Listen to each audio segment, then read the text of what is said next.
Hey guys, what's up? Hey, Jeff Hanson here. I got an incredible topic today. What we're talking about today is 3 success habits of highly successful people. Okay? 3 success habits of highly successful people. And I'm gonna tell you, I was really excited about this because there's 3 things that you can actually do right now. You don't have to wait. It's not something that you need, you need this to do that or whatever. You can do it right now. You can start immediately right after the video. And of course, for those that don't know me, my name is Jeff Hanson, AKA the Silver Fox. Silver Fox because of the hair. Hair, well, I had a goatee, I shaved it. Okay, but let's get into the topic real quick. Let's not beat around the bush. Okay, also, you should, if you hear anything you like and brought some value to you, hit the like and subscribe button. If you're on YouTube, hit the like and subscribe button. If you see this in one of my Facebook groups, 365 Days of Fitness Challenge, or my Facebook page, simply friend me and be a friend, and you can get the notifications for every show, because I have a live talk show. This is not the live talk show, but this is a video. But I have the live talk show every night, 7 days a week, Monday through Sunday, 7 to 8, okay? And you can get all of my content, okay? All of the videos, okay? So, let's jump right into it, boom! Okay, 3 success habits of highly successful people. Okay, first one is this: be open to risk, or take risks, but be open to calculated risk. Meaning, you don't make foolish decisions. Don't go get all your money and put it on a racehorse and wishing it wins. No, or take all your money and put it in the lottery. No, calculated risk, meaning risk that you have some semblance of control over. Okay, because to take no risk is probably the riskiest move ever. When you take no risk, that's like you're looking to live phenomenally. You're looking to live a very successful lifestyle, and with no risk, that's impossible. And that's one of the things I noticed about people that are not successful and people that are successful. People that are successful look for calculated risk. See, buying a house is a calculated risk. Buying an investment property is even a greater calculated risk. Okay? Successful people, they'll go, do you have benefits? And will I get paid every week? Where the highly successful says, if I perform, will I get paid? The greater I perform, the greater I get paid. They look forward to that. But those that are not, they're risk adverse, against risk, they don't do that. But then they're low risk, low reward. High risk, high reward. And the best kind of risk is a calculated risk, where it's a risk, a smaller risk, but it's a great big reward. Those are the ones you look for. So be open to calculated risk. Because I'm gonna tell you something. Jim Carrey had a story about his family, which I thought was so powerful. He said that his father had a natural gift of comedy. So what he would, at parties and things like that, family gatherings, he'd have people in stitches rolling on the floor laughing. So he said his father could have been a great comedian, but he didn't take that risk. He knew it was a risk, and he decided not to take it. He became an accountant instead. A nice, safe accountant job, right? He ended up getting fired from that accounting job, and their family struggled to make ends meet, struggled to put food on the table. See, and he said the lesson that he learned, and I thought this was so powerful. He said the lesson that he learned from that was, you can fail at what you don't know. So you might as well go after what you love. Wow, that hit me like a ton of bricks. I said, you know what? That's true. And so I started gearing my life toward calculated risk. I started opening the door to calculated risk. It was a calculated risk that got me this beautiful apartment. It was a calculated risk that got me my vehicle that I'm driving now. That's actually having me making $1,400, $1,500 a week. It is, all these things are calculated risk. Calculated risk means starting my wholesale company. Calculated risk, building a gym and taking on clients to train. All these things are calculated risks. But I've been safe before, and I was working 12-hour days, standing in a warehouse, putting food in a basket. I've taken the safe way, and I ended up struggling every single day to make ends meet. No. I'll do it the way my mentor told me. Calculate the risk, Jeff. Calculate the risk, calculate the reward, and if it's worth it, take the risk. Okay?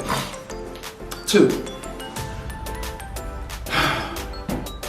Number 2 habit of highly successful people. Think big. Think big. There's a book that I read years ago called The Magic of Thinking Big. I've read it recently too. The Magic of Thinking Big. The magic of thinking big is, if it's not big enough, it doesn't create that excitement that gets you up early, to make you work harder than you've ever worked, to make you train harder than you've ever trained. It gotta be big. If it's not scary, it's not big enough. If it doesn't scare the people around you, and the people around you start laughing at you because you set that goal or that dream or that aspiration, it's not big enough. Do you not know it takes just as much strength to shoot for something small than to shoot for something big? But you know what the difference is? If you get something small, what do you got? You get something big, you got something that satisfies you, something that makes you say, oh man, it was worth it. I remember it was a New Year's morning. I got up and I started running. I went to run, and I went out running, and I said, this year I want to do something that I've never done before. And I wanted so far out of my comfort zone. Oh my God, I want it to terrify me. So I said, I'm gonna run a marathon. The most I'd ever ran was the 5 miles I ran in the Marine Corps. I'm gonna run a marathon. So then, I didn't even know how much a marathon was, so I would have looked it up. 26.2 miles. I said, Lord have mercy, what? Man, boy, are you crazy? Especially, you 49? You gonna run your first marathon? You crazy. I said, you know what? I'm gonna do it. So I made up my mind. Started downloading the stuff and reading marathon books, watching marathons, watching those Africans who are amazing. And I started training. At first I ran around the block, ran half the block, walked half the block. Then I could run the whole block. Then I could run 3 blocks. Then I could run a half a mile. Built up. Got to the place. I ran a marathon. And when I ran across that finish line, and they give you your finisher's medal, yes! Felt good about it. Yes! All the pain. Yes! All the soreness. Because it was worth it. Now what if I set a goal to run 3 blocks? Duh. Right? So, magic of thinking big. The magic of thinking big is that it makes you grow. It will demand that you grow. It will demand that you become more resourceful. It will demand that you make more money. It will demand that you study harder when you set bigger goals. And it will demand you evolve into what you dream in the big. Because if it's big enough, you gotta realize you're not big enough at that time to have it. See, I had to grow and expand to run that marathon. I had to grow and expand to go skydiving. And you're gonna have to grow and expand when you set the goal or the dream or the aspiration big enough. And don't listen to those people that cower and play it so safe. That's why they never change. 5 years, they'll be the same person. 10 years, they'll be the same person. You want to evolve in all that you can be. And only pressure does that. And pressure comes by dreaming and going after goals and dreams and aspirations that are outside of your comfort zone. Outside of what you can presently do. I was talking to some guys in the gym, and I was squatting and I got stuck and I took the weight off. The guy was like, yo, man, gotta be careful, man. I said, no. I said, you don't understand. That set right there is what I came to the gym for. Because that set showed me what showed me that I was not where I needed to be. And now I have a target. I said, that's what I come to the gym to look for. Failure. Because failure inspires me to be greater. See, it might look like a mountain now to you, and that's because you're at the size that you are. But see, the mountain can't grow, but you can. That mountain can become your molehill if you keep growing and evolving. And the only way you do that is you go for something that's bigger than what you're used to. You have to think big. That's habit number 2. So let's go over real quick. Habit number 1 was be open to calculated risk. Risk that you can kind of control a little bit, so it becomes calculated. And if the risk is small and the reward is great, go for it. Kick fear in the face and go for it.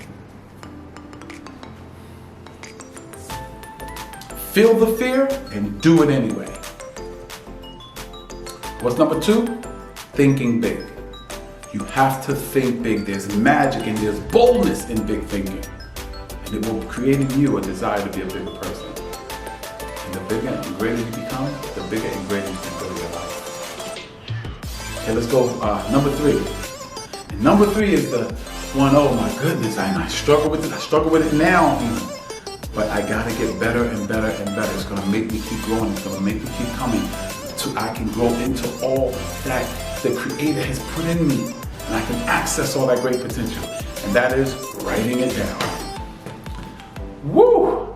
That's one of the hardest things for me to do, is have a notebook in my pocket and write it down. What you doing? Writing it down. What are you writing down? What I gotta do tomorrow. What are you writing down? The goals for myself physically, the goals for myself financially, the goals for myself spiritually, the goals for myself weight-wise, health-wise, blood pressure-wise. You know, I set those goals, my savings goals, my investment goals, writing them down, And actually writing it down, I said in another video on YouTube, on my YouTube page, is writing things down is the first act of creation that takes something out of your headspace and putting it into the physical world. It becomes the blueprint. And if you keep following and keep growing and keep coming, guess what? That becomes starts to blossom into the manifestation of that thing that was once in your head. And remember this, as long as it's in your head, it's a wish. It doesn't become a goal until you write it down. So habit number 3 is write it down. It puts it deeper into the subconscious mind. It sinks that commitment level deeper. It intensifies that desire for it when you write it down. Especially when you write it down and hang it up in a place that you're going to look every single day. So write it down. So number 1 was, anyone remember? Be open to calculated risk. Be open to calculated risk. You cannot play life safe. No one survives life. We all gonna die. But go after it, man. Don't be controlled by fear. Don't let fear paralyze you. Let fear galvanize you to become all that you need to be. 2, what's number 2? Thinking big. You have to think big. There's magic and there's magic in it. Magic and boldness in it. You become greater when you think big. Your compensation is so much better when you think big. And remember, it takes just as much strength to think big as to think small. But here's the problem. What if you accomplish what's small? It's small. But if you accomplish what's big, there's a sense of satisfaction, there's a sense of greatness, there's a sense of accomplishment that you have. And remember, if what you're thinking about, if the goal you set or the dream you set, if it doesn't scare you, it's not big enough. If people are not laughing at you because they think it's foolish, it's not big enough. It has to have the power in it to embarrass you. Think big. That's number 2. Number 3 is write it down. The first act of creation, of manifesting it from the spiritual world to the natural world, is writing it down. Because that's something in the spiritual world that only you know about, and you just put it on concrete paper. And remember, as long as it's in your head, it's a wish. When it gets into when you write it down, it becomes a goal. That's a major difference. Because that will make you stay focused on it because it's right there. Okay? So there's 3 steps. 3 habits of highly successful people are: 1, be open to calculated risk. 2, think big. 3, write it down. Okay? This is Jeff Hanson, aka the Silver Fox. And remember, if you want to subscribe to our channel, go on the channel, check out some of the videos. Got a lot of good content on there. All you have to do is put T-BY, T-B-Y-E, or Jeff Hanson, T-BY. And that's the YouTube page. Make sure you subscribe, hit this the notification bell so that you'll get our notifications when the show is on. The show is on every night and it's a live show from 7 to 8 p.m. Okay? I hope to see you there. Make comments and let us know what you would like to hear, what you would like to see, and we'll try to accomplish that. Do that, okay? Also, if you watch the show in its entirety, when you're on YouTube, we oftentimes give you free audiobooks and free resources that will help you become U 2.0, to go from U 1.0 to U 2.0. Because on our show, we believe that if we give you tips and share tips and strategies with you to help you become the best you ever, you'll build your best life ever. So God bless you, and may heaven smile upon you. Peace.